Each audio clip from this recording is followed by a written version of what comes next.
नमस्कार छात्रों, मैं प्रभाकर बिसेन वीवी स्टडी में एक बार फिर से आपका स्वागत करता हूं। देखिए, प्रोजेक्शन ऑफ प्लेन का नेक्स्ट क्वेश्चन हमारे सामने है। इस पर आज हम चर्चा करने वाले हैं। देखिए क्या है, क्वेश्चन को ध्यान से पढ़ते हैं। साइड में मैंने इसलिए लिख दिया ताकि आपको क्वेश्चन के साथ में ड्राइंग अच्छे से समझ में आ सके। ठीक है, आ रेक्टेंगुलर प्लेन। अब यहां बात हो रही है प्लेन, तो सबसे पहले पहचानना है कि किस प्लेन की बात हो रही है। रेक्टेंगुलर प्लेन मतलब सर आयत की बात हो रही है, और सभी को पता है आयत कुछ इस तरीके का होता है, और आयत के आमने सामने की भुजा जो होती है आपस में बराबर होती हैं। जैसे कि मैं ए बी सी और डी यहां पर लिखता हूं, इसका तात्पर्य यह है कि सर ए बी जो है वो बराबर है सी डी के, ठीक उसी तरह ए डी जो है वो बराबर है किसके, बी सी के। ये बात क्लियर है छात्रों? चलिए आगे बढ़ते हैं। मतलब ये दोनों भुजा आपस में बराबर और ये दोनों भुजाएं आपस में बराबर है। ठीक है, एज की बात, यहां पर एक वर्ड आ रहा है एज। एज किसे बोलते हैं हम? साइड जो होती है बेटा, साइड को ही हम एज बोलते हैं। आप साइड जो है, भुजा जो है, उसको एज भी कह सकते हैं। ठीक है, ये बात आपको पता होनी चाहिए। ठीक है, तो आगे बढ़ते हैं। As 35 mm and 70 mm is resting on, ये बाद में चर्चा करेंगे। कितनी भुजाएं दी हुई? 75 एंड 35 mm, तो 35 एंड 70 mm। तो जाहिर सी बात है छोटी वाली भुजा मतलब कि ये 35 होगी और ये आपकी 70 होगी। तो सर अभी थोड़ी देर पहले ही आपने बताया ए बी जो है वो सी डी के बराबर होती है। किस कंडीशन पे? जब रेक्टेंगल प्लेन की बात हो, रेक्टेंगल की बात हो। तो सर 75 ये है तो सी डी भी कितनी होगी? 75 होगी। ए डी अगर 70 है तो फिर बी सी भी कितनी होगी? 70 होगी। ये बात तो हमें समझ में आ गई कि हम आयत या रेक्टेंगल प्लेन जो है वो कुछ इस तरीके से बनाने वाले हैं। आगे बढ़ते हैं। तो क्वेश्चन कहता है इज रेस्टिंग ऑन, किसकी बात हो रही है? Edge. Is resting on edge in the H P, edge के सहारे वो कहां पर रेस्ट करता है? एच पी पर रेस्ट करता है। अगर मैं बात करूं, ये मेरा एक क्या है, रेक्टेंगुलर प्लेन है, तो ये सर एक एज के सहारे एचपी पर रेस्ट करता है। मैं मान लेता हूं एक तो या तो ये एज होगी या फिर ये एज होगी जो कहां पर, एचपी पर रेस्ट कर रही हो। ठीक है, the surface is incline to the HP. Surface जो है, सरफेस क्या है? पूरा का पूरा इसका पृष्ठ, सरफेस। सरफेस क्या कर रहा है? Incline to the HP. मतलब सरफेस अगर एचपी से इंक्लाइंड है तो इसका मतलब क्या है? या तो ऐसा होगा, ऐसा अगर होगा तो क्या होगा? वीपी से भी इंक्लिनेशन होगा, एचपी से भी इंक्लिनेशन होगा। तो नेक्स्ट कंडीशन क्या हो सकती है? ये हो सकती है कि सर ये एचपी से सरफेस क्या है इसका? इंक्लाइंड है। ठीक है, अब समझते हैं आगे। Such that the top view appears as a square. देखें, टॉप व्यू की बात कर रहे हैं, कैसा दिखना चाहिए? स्क्वायर। सिंपल सी बात है बच्चा कि इसको अगर मैंने क्या किया, इंक्लाइंड करना शुरू किया, तो एक कंडीशन ऐसी आएगी कि लाइन दिखेगा, मतलब छोटा होते जा रहा है, लेकिन ये वाली लाइन कम दिखेगी क्या? नहीं दिखेगी। मतलब आपको एक साइड बिल्कुल उतनी ही दिख रही है, जबकि दूसरी साइड क्या हो रही है? इंक्लिनेशन की वजह से कम ज्यादा हो रही है, कम हो रही है।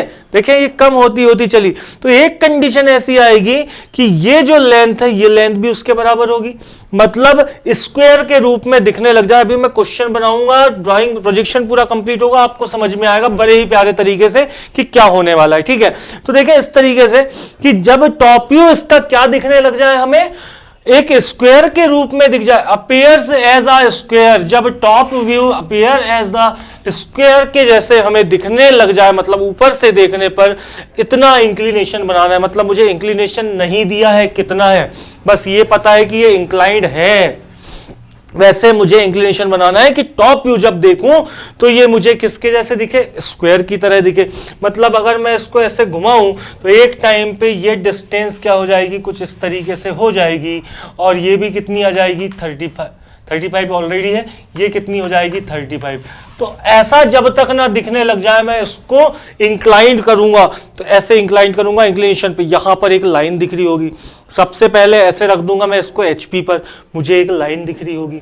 ठीक है, draw its projection where the edge resting on the HP, जो एज आपकी एक साइड जो है एचपी पर रेस्ट कर रही है, is perpendicular to VP, VP के क्या हो, परपेंडिकुलर हो। तो सिंपल सी बात है, ये पूरी की पूरी कहां रखी होगी, एचपी पर, परपेंडिकुलर टू वीपी, और ऐसी कंडीशन पे मुझे बनाना है। तो सबसे पहले मैं क्या करूंगा, रेक्टेंगल बनाऊंगा। तो सबसे पहले ये मान के चलता हूं कि ये पूरा का पूरा प्लेन कहां रेस्ट कर रहा है, एचपी पर कर रहा है। कितना सामने है मुझे दिया है कि नहीं, तो मैं अपनी मर्जी से सामने ले लूंगा इसको कितना भी, लेकिन एचपी पर अगर रेस्ट कर रहा है तो मुझे फ्रंट व्यू कहां दिखेगा, एक्स वाई लाइन पर दिखेगा। सबको समझ में आ रही है ये बात। देखें फर्स्ट क्वाड्रेंट की हम बात कर लेते हैं, ठीक है, रेस्ट कर रहा है कहां पर, एचपी पर, कहां दिखेगा, एक्स वाई लाइन पर। क्या दिखेगी, पूरी की पूरी लाइन। पहली कंडीशन में बनाऊंगा, स्टार्ट यहां से करूंगा, टॉप व्यू पे जाऊंगा तो मैं देखूंगा कि सर एक्स वाई लाइन के पता नहीं कितने नीचे, लेकिन कुछ नीचे मुझे दिखेगा कैसा, पूरा का पूरा रेक्टेंगल, पूरा का पूरा रेक्टेंगल। देन कंडीशन अब मैं बनाऊंगा कौन सी वाली, जो दी हुई the surface is incline to the HP, HP से इंक्लाइन, तो एचपी से इंक्लिनेशन ये बन रहा है बच्चों, ठीक है। उसके बाद में such that the top view appears as a square, square की तरह ना दिखने लगे तब तक के मैं घुमाऊंगा, मतलब नीचे मैं स्क्वायर बना दूं। 35 ये है, 35 तो 35 भी दिखने वाला है हमें, ठीक है, 35 हमें 35 भी दिखने वाला है टॉप व्यू से। टॉप व्यू से जब देखूंगा तो ये तो यही दिखेगा, लेकिन ये जब इंक्लाइंड होगा तो एक कंडीशन ऐसी आएगी जब ये स्क्वायर दिखने लग जाए, मतलब नीचे मैं फिर क्या करूंगा, स्क्वायर बना लूंगा और उसके बाद में फ्रंट व्यू ड्रॉ करूंगा। मुझे ऑटोमेटिक क्वेश्चन पे देखिएगा कैसे निकल करके आएगा कि आपका फ्रंट व्यू कैसा दिखने वाला है, और टॉप व्यू तो ऑलरेडी आपको क्वेश्चन में दिखा हुआ है कि ऐसा दिखना चाहिए जैसे कि एक स्क्वायर हो। Draw its projection when the edge is resting on the HP, HP पर रेस्ट कर रही है एज, और साथ में परपेंडिकुलर है किसके, वीपी के। देखे ये जो लाइन है हमारी, ये जो एज है, ये कैसी दिख रही है, परपेंडिकुलर टू वीपी। बात आ रही है समझ में, परपेंडिकुलर टू वीपी, ठीक है। इस तरीके से आपको बनाना है, अभी समझ में आया कैसे। सबसे पहली शुरुआत में क्या करूंगा, पूरा का पूरा रेक्टेंगल में ये समझ लूंगा एचपी पर ये रेस्ट कर रहा है, सामने से देखूंगा एक्स वाई लाइन पर मुझे एक लाइन दिखाई देगी, मतलब ए बी और सी डी दोनों एक ही पॉइंट पर दिखाई देंगे। देन मैं इसको फिर टॉप व्यू जब बनाऊंगा तो पूरा रेक्टेंगल दिखेगा, उसके बाद में स्क्वायर वाला नेक्स्ट पॉइंट पर हम पहुंचेंगे।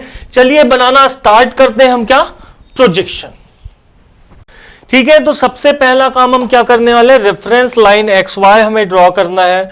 सर हम एक रेफरेंस लाइन ड्रॉ कर लेते हैं, थोड़ी सी इसको लॉन्ग करेंगे ताकि हमें प्रोजेक्शन बनाने में आसानी हो। कौन सी पेंसिल से, सर लाइट, थोड़ी सी डार्क ले सकते हो आप इसको, आप चाहें तो, लेकिन बहुत ज्यादा डार्क नहीं लेनी है, ठीक है, थोड़ी डार्क ले सकते हैं बस। चलिए reference line X Y naming कर दें भैया, X and another is Y, clear है। आगे चलते हैं। तो सर आपने बताया था हमें रेक्टेंगल दिखने वाला है कहां, एचपी पर, पूरा का पूरा ऐसा। तो मेरा सबसे पहला काम है रेक्टेंगल ड्रॉ करना।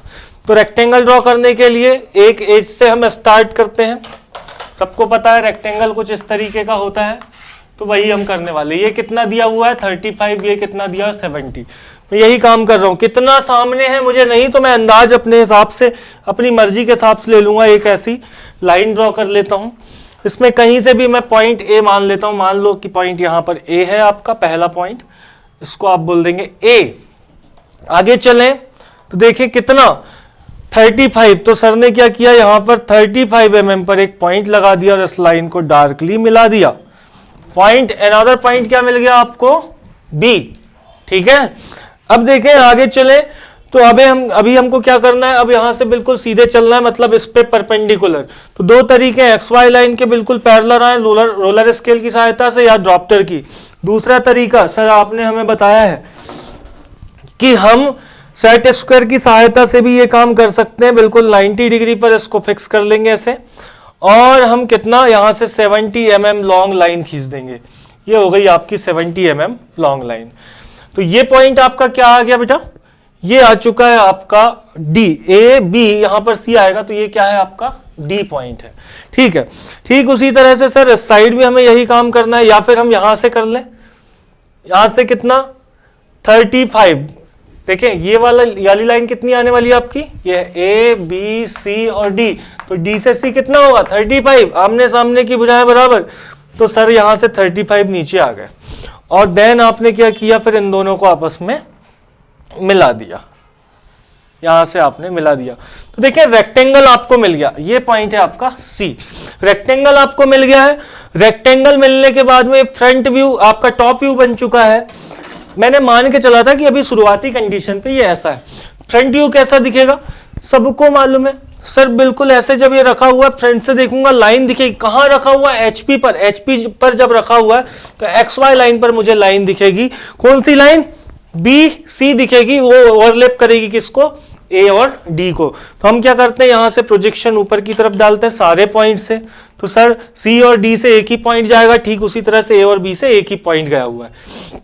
मतलब एक्स वाई लाइन पर यहां पर मुझे दिखने वाला है सर ए डेस और बी डेस दोनों, ठीक उसी तरह से यहां दिखने वाला है सी डेस और डी डेस दोनों। अब हम क्या करेंगे सर, इसको आपस में हम मिला देते हैं, डार्क कर देते हैं। क्यों कर रहा हूं, क्योंकि फ्रंट व्यू जो है वो मुझे कैसा दिखने वाला है, यहां पर एक लाइन के रूप में दिखने वाला है, उसको मैंने शो कर दिया, ए डेस बी डेस सी डेस डी डेस। ये हो गई कंडीशन जो हमने अज्यूम की थी कि कुछ इस तरीके से है। लेकिन क्वेश्चन में अब क्या दिया है, the surface is inclined to the HP such that the top view appears as a square. मतलब मुझे इसको एचपी से इतना इंक्लाइन करना है कि टॉप व्यू इसका किसकी तरह दिखे, स्क्वायर की तरह। मतलब यहां पर जो इंक्लिनेशन, यहां पर मुझे ये कैसा दिखने लग जाए, स्क्वायर की तरह दिखने लग जाए, क्योंकि यहां से जब इंक्लाइंड होगा मतलब फ्रंट व्यू मुझे ऐसा दिख रहा होगा, लेकिन टॉप व्यू कैसा दिखेगा, स्क्वायर की तरह। साथ में बोला draw its projection when the edge is resting on HP, ये अगर एचपी पर रेस्ट कर रहा है और साथ में ये परपेंडिकुलर टू वीपी होना चाहिए। देखिए वीपी के बिल्कुल परपेंडिकुलर आ रहा है, अगर मैं इसको थोड़ा भी घुमाने की कोशिश करता हूं तो ये क्या हो जाएगा, वीपी के परपेंडिकुलर नहीं होगा, तो बिल्कुल सीधा ऐसा रख देंगे। अब देखिए ए डेस बी डेस सी डेस डी डेस कुछ ऐसा दिख रहा था, यहां पर ऐसा दिख रहा था लाइन की तरह, ये अगर कुछ एंगल होगा यहां पर, कोई ना कोई तो एंगल होगा, ऐसा कोई एंगल होगा जिस कंडीशन में पहुंचने के बाद में मुझे ये प्लेन टॉप व्यू से कैसा दिखने लग जाएगा, बिल्कुल स्क्वायर की तरह। मतलब ये यहां से हाफ हो जाएगा और ये मुझे 35 दिख जाएगा, तो और ये भी कितना दिख जाएगा 35, ये भी कितना दिख जाएगा 35, तो स्क्वायर की तरह दिख जाए ऐसा कुछ मैं यहां पर टॉप व्यू, तो टॉप व्यू मुझे पता है कैसा दिखने वाला है, स्क्वायर की तरह, तो वही काम मैं करने वाला हूं। ठीक है, चलते हैं आगे। तो लोकस ड्रॉ करेंगे sir, A B C D सारे पॉइंट से लोकस ड्रॉ करते हैं। तो देखिए ए से मैं लोकस ड्रॉ करता हूं, ए से लोकस ड्रॉ करूंगा तो इस तरीके से आगे बढ़ेगा। सर मैं बी से लोकस ड्रॉ करता हूं, बी से अगर मैं लोकस ड्रॉ करूंगा तो कुछ इस तरीके से दिखेगा, क्लियर है। सी से ऑलरेडी बी वाले से गया हुआ है, डी से सर ऑलरेडी ए वाले से गया हुआ, मुझे कुछ नहीं करना। ठीक है, तो भाई ए और बी तो मुझे वैसा ही दिखेगा जैसा दिखता आया है। तो यहां पर मैं मान लूं ए और बी है, यहां क्या है ए और बी, तो इसको हम बोल देंगे A1, इसको बोल देंगे B1। क्लियर है, A1 और B1। तो ये 35 था सर, समझने की कोशिश करेंगे। देखिए टॉप व्यू में ये कितना भी इंक्लाइंड हो जाए, ये वाली जो एज है ये तो हमें उतनी ही दिखेगी जितनी है। चेंज कौन सी होगी, ये एज जो बड़ी वाली एज है आपकी, बड़ी साइड जो है वो चेंज होगी, जितना इंक्लिनेशन उतनी छोटी होती जाएगी।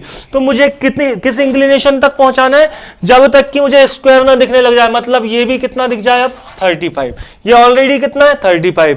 तो यहां से मैं अब क्या करूंगा, स्केल की सहायता से 35 पर एक पॉइंट लगा देता हूं, 35 पर एक पॉइंट लगा दूंगा।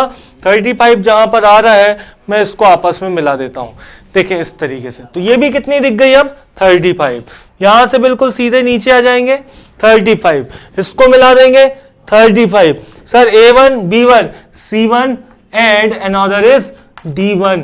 इस तरह से देखिए टॉप व्यू में जो मेरा रेक्टेंगल था कैसा दिख रहा है, स्क्वायर की तरह दिख रहा है। यही क्वेश्चन में बोला गया था। तो इस कंडीशन में अब कहा है कि अब आप बताइए कि फ्रंट व्यू कैसा दिखेगा। टॉप व्यू तो आपने बना लिया, फ्रंट व्यू कैसा दिखेगा? तो सर प्रोजेक्शन डाल लेते हैं।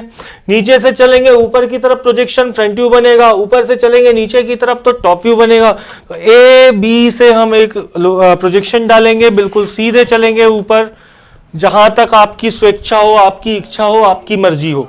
ठीक है, ठीक उसी तरह से C1 और D1 से भी एक प्रोजेक्शन डालेंगे, जहां तक हमारी इच्छा है वहां तक पहुंच जाएंगे। क्लियर? अब जाहिर सी बात है सर कि यहां से A1 और यहां से A और A आपस में जहां मिलते हैं उसको हम पॉइंट क्या कह देते हैं? A1, और ये हो जाएगा डेस, क्योंकि फ्रंट व्यू की बात है। ये पॉइंट आपको मिल गया। ठीक है, अब समझने वाली बात यहां ये है कि सर A तो मिल गया, अब मुझे जाहिर सी बात है B भी यही होगा, B यहां से चले, B यहां से A1 ये मिल गया, और यहीं पर क्या हो जाएगा हमारा, इसको ऐसे लिख दें आप, A1 डेज और B1 डेज एक ही जगह पर मिल गए। देखिए A से A और B यहीं आके मिल रहे हैं। सर C और D भी तो यहीं मिल रहे हैं, आप यहां क्यों नहीं बना देते हो? बेटा इंक्लिनेशन तो था, इंक्लिनेशन जब था तो मुझे ये पॉइंट कहां दिख रहा था? ऊपर की तरफ दिखना चाहिए कुछ इस तरीके से। कितना लंबा? सर यहां जितनी लेंथ दिख रही थी उसी लेंथ को अगर मैं इंक्लाइन कर दूं एक ऐसी पोजीशन तक जब तक कि ये मुझे स्क्वायर की तरह ना दिखने लग जाए, मतलब ये वाली लाइन को मैं यहां पर अब कॉपी करूंगा, तो एंड पॉइंट तो मुझे इधर ही मिलेंगे, इसी लोकस पर मिलेंगे। तो एंड पॉइंट पे चलते हैं, देखते हैं, समझते हैं क्या हो रहा है। ठीक है, अब हम क्या करने वाले हैं, चांदा लें, आप माफी चाहूंगा, प्रकार लें, प्रकार को लें, ए डेस बी डेस, यही लेंथ मुझे कहां दिखने वाली है? अब इस लाइन पर इंक्लाइंड होती हुई, मतलब ये जो पॉइंट है अब मेरा, ये क्या है? C1 डेस और D1 डेस। किस तरीके से? देखें सर, C1 डेस और D1 डेस एंड पॉइंट यही मिलेंगे, आपस में आप इनको जोड़ दें, आपस में आप इनको क्या करेंगे? अब जोड़ देंगे।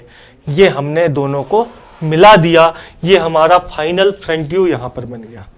आ रही बात समझ में? क्वेश्चन के हिसाब से समझने की कोशिश करेंगे फिर से दोबारा। A rectangular plane of edge 35 mm and 70 mm is resting on the edge in the HP। Edge कहां कर रही है? HP पर। सबसे पहले मान लिया कि पूरा का पूरा प्लेन कहां रेस्ट कर रहा है? HP पर। फ्रंट व्यू देखा सर तो ऐसे बना, XY लाइन पर। टॉप व्यू देखा सर, पूरा रेक्टेंगल दिखा नीचे की तरफ। एक ऐसी इंक्लिनेशन की कंडीशन HP के साथ में कि मेरा प्लेन मुझे कैसा दिखने लग जाए? स्क्वायर की तरह। टॉप व्यू पर स्क्वायर बना दिया सर, इंक्लाइंड कर दिया सर, इसी लाइन को कॉपी करना है मुझे, यहां हो गई। देन अब क्या हुआ? साथ में बोला कि the edge resting on HP, जो एज रेस्ट कर रही है HP पर वो परपेंडिकुलर होना चाहिए किससे? VP sir. है सर, मैंने पूरा प्रोजेक्शन यहां पर बना लिया। अब मुझे क्या करना है? यहां पर सिर्फ नेम और डायमेंशंस मेंशन करना है। डायमेंशंस हम दिखा देंगे, यहां से चलेंगे आगे की तरफ, यहां से एक लाइन खींच देते हैं। लाइन खींचने के बाद यहां पर एरो बना देंगे। एरो आप स्टैंडर्ड बनाए, ठीक है। सर के थोड़े बहुत गड़बड़ हो तो आप बिल्कुल गड़बड़ ऐसा ना करें कि सर की तरह ही बनाना। ये कितना था? सॉरी, यहां तक कितना था भैया? 35 mm। यहां लिख देंगे हम 35 mm। ठीक उसी तरह से नीचे चले, एक साइड हमने दिखा दी, दूसरी साइड हमको दिखानी है। बिल्कुल यहां सीधी लाइन खींचे, पैरेलल टू XY लाइन खींचे, एरो बनाए। कितना है? 70 mm। यहां क्या लिख देंगे हम? 70 mm। और आपको कहीं पर कुछ लिखने की आवश्यकता नहीं, कुछ प्रदर्शित करने की आवश्यकता नहीं है। यही आपसे पूछा गया था, यही आपको बताना था। प्रोजेक्शन आपका कंप्लीट हो चुका है नेक्स्ट क्वेश्चन का जो आपने अभी देखा, और आई होप आपको बहुत अच्छे से ये समझ में आ गया होगा किस तरीके से प्रोजेक्शन हमने बनाया और कैसे बनाना है। ठीक है दोस्तों, ये तो हुई स्क्वायर और रेक्टेंगल की बात। अब आगे चल के हम क्या पढ़ने वाले हैं? पेंटागोन और हेक्सागोन। पेंटागोन और हेक्सागोन के क्वेश्चन पे बहुत ज्यादा दिक्कतें आती हैं, बच्चों को बनाने में तकलीफ होती है। ये तो इजी पार्ट था, बहुत आसानी से हमें बन गया। ठीक है, मिलते हैं नेक्स्ट लेक्चर पे पेंटागोनल प्लेन के साथ में। धन्यवाद। नमस्कार दोस्तों, मैं हूं प्रभाकर बिसेन, वीवी स्टडी की ओर से आप सभी का हार्दिक स्वागत करता हूं। और वीवी स्टडी के बारे में मैं आज आपको कुछ बताना चाहूंगा। वीवी स्टडी एक ऐसा प्लेटफॉर्म है जहां पर आपको कंप्लीट एजुकेशनल सर्विस मिलती है। ठीक है, तो वीवी स्टडी प्ले स्टोर पे आप जाएंगे, वीवी स्टडी एप्लीकेशन आपको मिलेगा, उसको आप इंस्टॉल करें। ठीक है, देखिए बुक्स हो, इंस्ट्रूमेंट्स हो या स्टडी मटेरियल हो, कोई भी अगर आपको लग रहा है, क्योंकि अभी कोरोना काल चल रहा है जिसकी वजह से बाहर निकलना असंभव है, कुछ जगह क्लासेस नहीं लग रही है, बहुत सारे कॉलेजेस बंद हैं, स्कूल्स बंद हैं, तो हमें कुछ चीज़ों का सामना करना पड़ता है, जैसे कि बुक्स इंस्ट्रूमेंट्स हमें मिल नहीं पा रहे हैं, तो हम स्टडी कैसे करें। ठीक है, तो आप ऑनलाइन ऑर्डर कर सकते हैं, ऑनलाइन आपके घर तक के आपको ये सारी सुविधाएं मिलेंगी। ठीक है, बुक्स हो, इंस्ट्रूमेंट्स हो, स्टडी का कोई भी मटेरियल हो, आप कांटेक्ट करके ऑर्डर करें। करियर काउंसलिंग की बात करें, वीवी स्टडी एक ऐसा एजुकेशनल प्लेटफॉर्म है जहां पर आपकी प्रतिभाओं को देखा जाता है, आपका रुझान किस क्षेत्र पर है और आपको किस क्षेत्र पे जाना चाहिए और वहां पर आपको सफलता मिल सकती है। तो ये सारी चीज़ें काउंसलर हमारे पास में जो आपको अच्छा गाइडलाइन कर सकते हैं। आप इंस्टाग्राम पे जाएं, VV__स्कोप भोपाल आप डालें, इंस्टाग्राम पर जाकर के प्लीज़ फॉलो करें हमारे इस चैनल को, पेज को, और आपको वहां पर नए नए अपडेट्स मिलते रहेंगे, किस तरीके से यहाँ पर सारी चीज़ें चल रही हैं और कौन कौन से स्टडी मटेरियल आपको मिलने वाले हैं, ये सारी जानकारी आपको मिलेगी।